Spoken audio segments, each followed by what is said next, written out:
Imagine करो एक गरीब लड़का एक छोटे से गांव में जो हर दिन 17 घंटे खेतों में काम करता है केवल एक वक्त के खाने के लिए। अब इमेजिन करो कि इसी लड़के ने आगे चल के 1 लाख करोड़ की कार कंपनी बना दी। ये कहानी है Hyundai के फाउंडर चंग जू यंग की।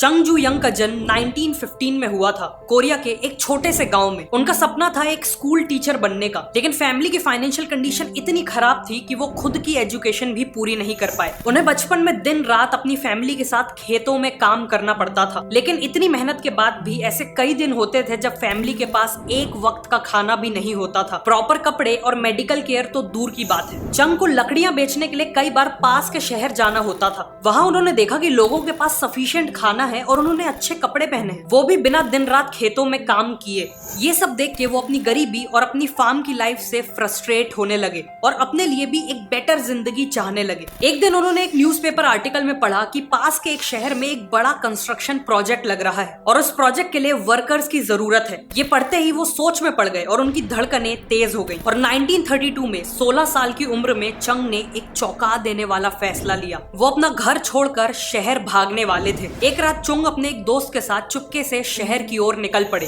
करीब 160 किलोमीटर चलने के बाद वो कोवॉन शहर पहुंचे और वहां कंस्ट्रक्शन लेबरर का काम ले लिया। काम काफी मुश्किल था और कमाई काफी कम, लेकिन चुंग काफी खुश थे क्योंकि वो लाइफ में पहली बार इंडिपेंडेंटली कमा पा रहे थे। करीब 2 महीने तक ये सिलसिला चला, जिसके बाद वो पकड़े गए। चुंग के फादर ने उन्हें ढूंढ लिया और उन्हें वापस गाँव आकर फार्मिंग में लगना पड़ा। उनके लौटने से फैमिली तो काफी खुश थी, लेकिन चुंग खुश नहीं थे। इन 2 महीनों के काम ने चुंग के अंदर कंस्ट्रक्शन और सिविल इंजीनियरिंग का पैशन जगा दिया था। ऑल्सो वो जानते थे कि खेतों में काम करके वो कभी भी गरीबी से बाहर नहीं निकल पाएंगे और इसीलिए वो 2 बार और भागने की कोशिश करते हैं, लेकिन दोनों ही बार उनके फादर उन्हें कुछ ही दिनों में ढूंढ लेते हैं। फाइनली 1934 में 18 की एज में वो अपना 4th एस्केप अटेम्प्ट करते हैं और इस बार उन्हें कोई नहीं रोकता। वो सोल पहुंचते हैं जो आज के दिन साउथ कोरिया का कैपिटल है। वहां उन्हें जो भी काम मिला उन्होंने वो किया। सबसे पहले एक कंस्ट्रक्शन लेबरर, फिर फैक्ट्री वर्कर और फिर फाइनली उन्हें बोक्योंग राइस स्टोर में एक डिलीवरी बॉय की जॉब मिली। कस्टमर्स और शॉप ओनर्स उनके काम से इतना इम्प्रेस थे कि 6 महीने के अंदर ही उन्हें डिलीवरी बॉय से स्टोर के मैनेजमेंट संभालने की जिम्मेदारी मिल गई। इसके बाद चंग ने काफी मेहनत की और अपने बलबूते ही शॉप को ग्रो किया। 1937 में स्टोर के ओनर सीरियसली बीमार पड़ गए और उन्होंने एक सरप्राइजिंग फैसला लिया। चंग की मेहनत को देखते हुए उन्होंने स्टोर को चंग के हवाले कर दिया। 22 साल की उम्र में चंग अब एक एम्प्लॉय से बिजनेस के ओनर बन चुके थे। अगले 2 सालों में चंग ने और मेहनत की, मार्केट में ट्रस्ट और रेपुटेशन बिल्ड की, जिससे बिजनेस तेजी से ग्रो हुआ। एवरीथिंग वाज गोइंग वेल कि तभी एक ट्रेजेडी हो गई। वर्ल्ड वॉर 2 का टाइम था और उस समय कोरिया में जापान का रूल था। जापानीज चाहते थे कि उनकी मिलिट्री को वॉर के समय सफिशिएंट राइस सप्लाई मिलती रहे, जिसके चलते उन्होंने सभी राइस शॉप्स की ओनरशिप ले ली। चंग से भी उनकी राइस शॉप छीन ली गई और सालों की मेहनत से बनाया हुआ बिजनेस एक ही झटके में खत्म हो गया। चंग काफी दुखी थे, लेकिन उन्होंने हार नहीं मानी। अगर मैं दिलो जान से कुछ भी काम करूं तो मैं उसमें सक्सेसफुल हो सकता हूं। इस सोच के साथ वो ऐसा बिजनेस ढूंढने लगे जिसमें जापानीज गवर्नमेंट का इंटरफियरेंस नहीं था। बहुत जल्द उन्होंने कार रिपेयर बिजनेस में जीरो डाउन किया और 1940 में 3000 वॉन का लोन लेके एडो सर्विस गैराज खोला। लेकिन इस बार किस्मत इतनी खराब थी कि खुलने के 1 महीने बाद ही गैराज में आग लग गई और सब कुछ जल के राख हो गया। चंग की सिचुएशन काफी डिफिकल्ट थी। उन्हें अपना लोन चुकाना था और कस्टमर्स को भी आग से होने वाले उनके लॉस के लिए कॉम्पनसेट करना था। एक नॉर्मल इंसान ऐसी सिचुएशन में इजीली हार मान सकता था, लेकिन चंग ने हमेशा की तरह प्रॉब्लम को फेस किया। उन्होंने 3500 वॉन का फ्रेश लोन लिया और पहले से भी अच्छा गैराज खड़ा किया। चंग ने देखा कि कस्टमर्स की सबसे बड़ी प्रॉब्लम थी कि उनकी कार रिपेयर होने में कई हफ्ते लग जाते थे। इसीलिए उन्होंने स्पीड को अपना मेन फोकस बनाया। जहां कॉम्पिटिटर को एक सर्टेन रिपेयर के लिए 20 दिन लग जाते थे, वहीं चंग का गैराज उसी रिपेयर को 5 दिन में कर देता था। उनका गैराज इतना सक्सेसफुल हुआ कि अगले 3 साल में यानी 1943 तक उनकी वर्क फोर्स 80 एम्प्लॉइज तक ग्रो हो चुकी थी। इस टाइम तक चंग ने अपना पूरा लोन रीपे कर दिया था और फैमिली को भी सोल में सेटल कर लिया था। बिजनेस तेजी से ग्रो कर रहा था और तभी एक और मेजर डिजास्टर हो गया। जापान को वर्ल्ड वॉर 2 के लिए वॉर रिलेटेड इक्विपमेंट्स बनाने थे, इसीलिए जापान ने उनके गैराज की ओनरशिप ले ली और एक लोकल स्टील प्लांट से मर्ज कर दिया। एक बार फिर उनकी सालों की मेहनत से खड़ा किया बिजनेस उनसे एक झटके में ही छीन लिया गया। चंग वापस से स्क्वायर 1 पे आ चुके थे।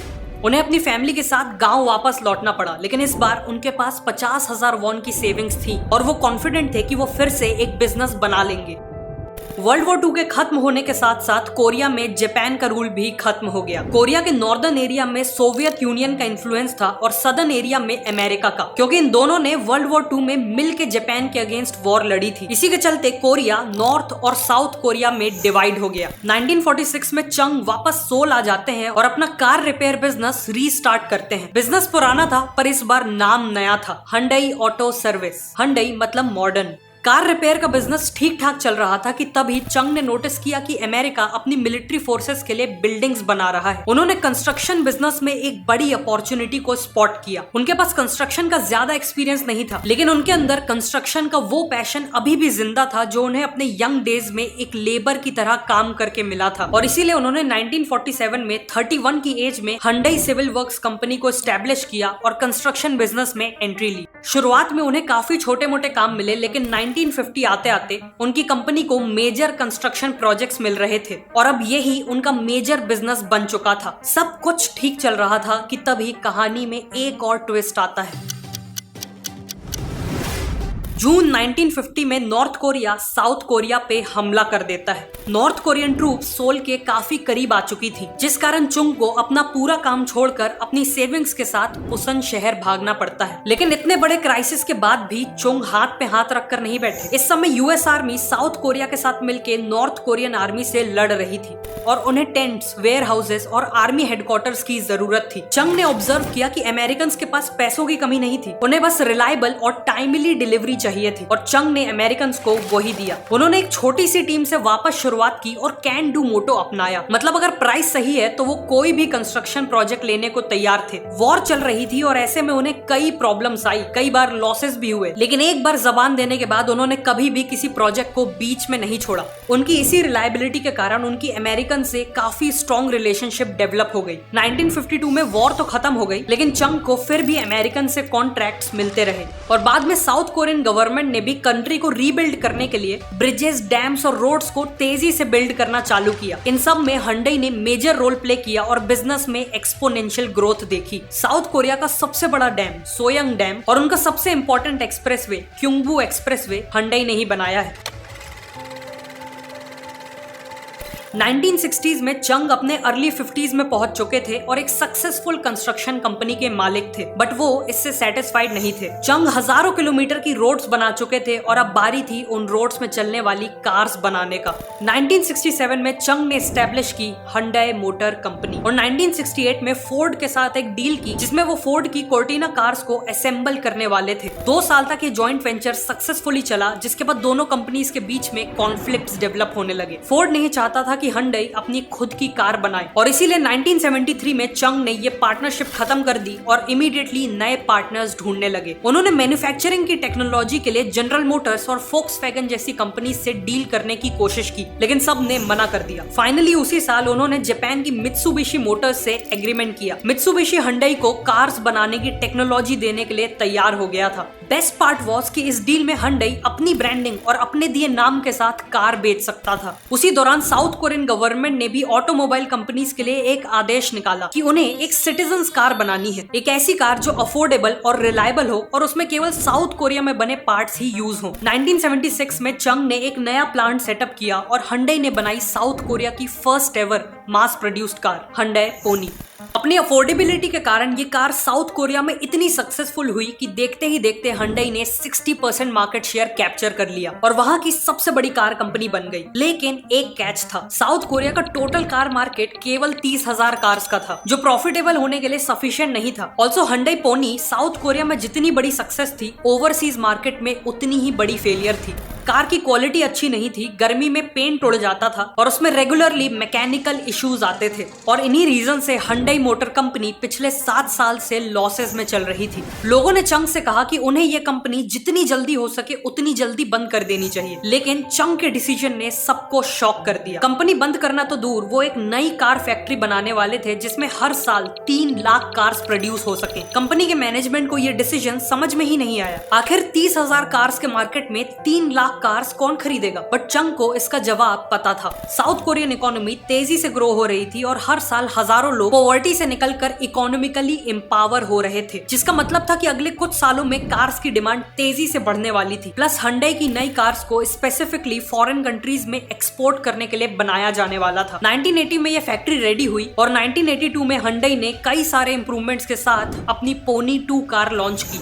ना केवल ये कार साउथ कोरिया में सुपर हिट रही, बल्कि उसे अफ्रीका, लैटिन अमेरिका और कनाडा जैसी कंट्रीज में भी सक्सेसफुली एक्सपोर्ट किया गया। अगले कुछ सालों में Hyundai 4 लाख कार्स बेच के प्रॉफिटेबल हो चुकी थी। Hyundai अब ग्लोबल लेवल पे एक डिसेंट कार कंपनी की तरह एस्टैब्लिश हो चुकी थी, लेकिन वर्ल्ड का टफेस्ट और बिगेस्ट कार मार्केट यानी यूएसए को क्रैक करना अभी भी बाकी था।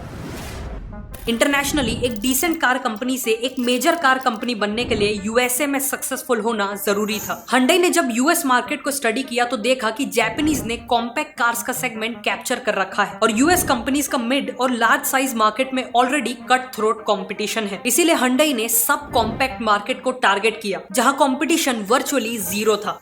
साथ में Hyundai ने देखा कि यूएसए में सेकंड हैंड कार्स का मार्केट बहुत बड़ा था। उन्होंने इन्हीं कस्टमर्स को सेकंड हैंड कार के प्राइस पे अपनी नई Hyundai एक्सेल ऑफर की, वो भी 5 साल की वारंटी के साथ। इस स्ट्रेटेजी ने यूएस के कार मार्केट को हिला के रख दिया। Second hand car buyers instantly Hyundai Excel में शिफ्ट हो गए। 1986 में Hyundai ने यूएसए में करीब 1,70,000 एक्सेल्स बेची और 1987 में करीब 2,60,000। इन दोनों ही साल Hyundai एक्सेल यूएसए की टॉप सेलिंग इंपोर्टेड कार बन गई। यूएस मार्केट में तब तक इतनी बड़ी इनिशियल सक्सेस किसी और कार कंपनी ने नहीं देखी थी और इसी के साथ Hyundai ग्लोबल लेवल पे एक मेजर कार कंपनी की तरह एस्टैब्लिश हो गई। उसी साल 72 की एज में चंग ने Hyundai से रिटायरमेंट ले ली और ऑनररी चेयरमैन का टाइटल ले लिया, जिसके बाद उनके भाई और बेटों ने कंपनी की कमान संभाली और पहले जैसी ही डिटर्मिनेशन के साथ कंपनी को चलाया। Hyundai आज वर्ल्ड की 3rd बिगेस्ट कार कंपनी है और केवल 2022 में उन्होंने करीब 40 लाख कार्स बेची थी। वैसे तो Hyundai ग्लोबली केवल अपने कार बिजनेस के लिए जानी जाती है, लेकिन बहुत कम लोगों को पता है कि Hyundai ग्रुप में टोटल 42 अलग अलग कंपनीज हैं, जैसे Hyundai एलिवेटर,